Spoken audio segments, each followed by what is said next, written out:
fassions le travail de celui qui nous a appelés. Sixièmement, Dieu ne veut pas que vous soyez trompés en pensant que vous avez plus de temps que vous ne l'avez réellement.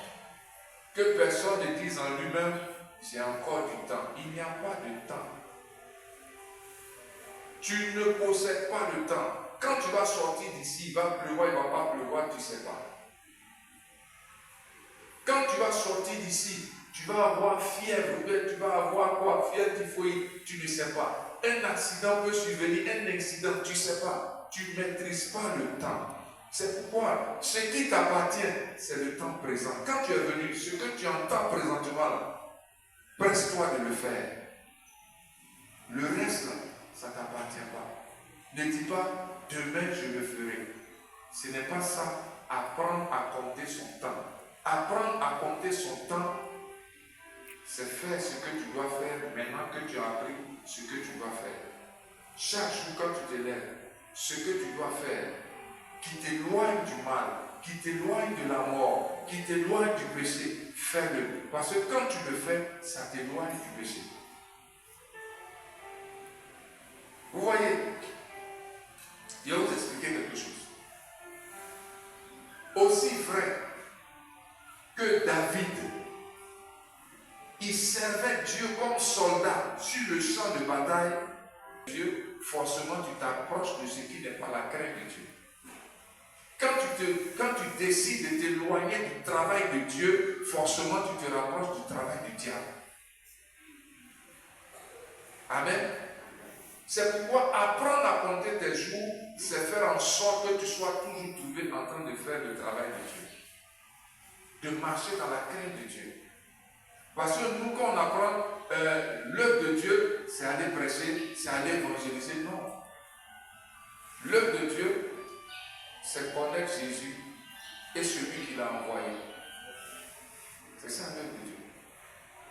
Connaître Jésus. Quand tu connais Jésus, tu ne prêches plus le diable. Il y a plusieurs sortes de prêcher. Il y a notre attitude, notre comportement qui presse. Et puis il y a notre parole qui presse. Donc, quand tu connais Jésus, tu peux prêcher Jésus par ton comportement. En sorte que celui qui va te voir, il va dire, lui là, c'est un chrétien, celle-là, c'est une chrétienne. Et il cherchera à savoir pourquoi tu es content, tu es heureux, les choses réussissent pour toi.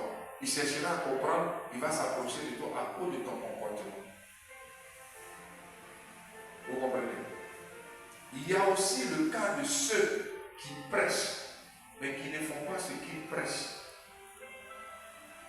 Donc, toi tu choisis lequel? Prêcher par ton comportement, ton attitude, n'est-ce pas? Mais faire les deux, ça sera bon. Faire les deux, ça sera bien. Alléluia. Donc, ne vous trompez pas pour dire, je vais reporter à demain. La Bible dit, qui reporte à demain? Est-ce la Bible qui a dit? C'est les hommes qui ont dit. Les hommes ont dit, qui reporte à demain trouve malheur en chemin. Effectivement, souvent, le fait de reporter ce que tu peux faire aujourd'hui, ça va faire que le lendemain, ce que tu aurais dû faire, tu n'arriveras pas à le faire. Quand l'ennemi a eu à mettre son doigt là-dedans. Donc, quand tu as la possibilité de faire quelque chose pour Dieu aujourd'hui, il faut le faire. Si le Seigneur te met à cœur de rendre visite à quelqu'un aujourd'hui, que tu as vu il y a longtemps, il faut le rendre visite.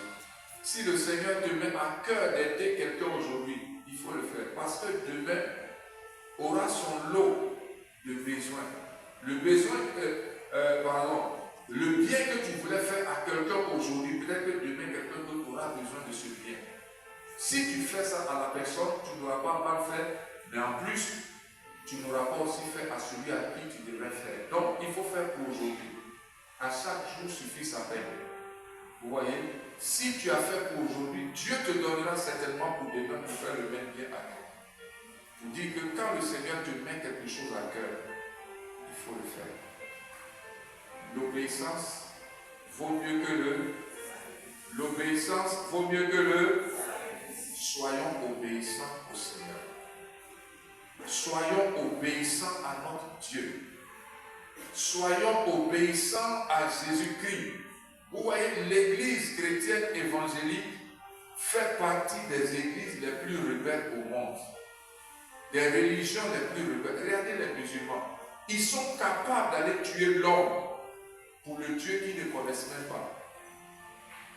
Ils sont capables de se tuer pour le Dieu qu'ils ne connaissent même pas. Vous voyez, regardez les gens. La face à vous,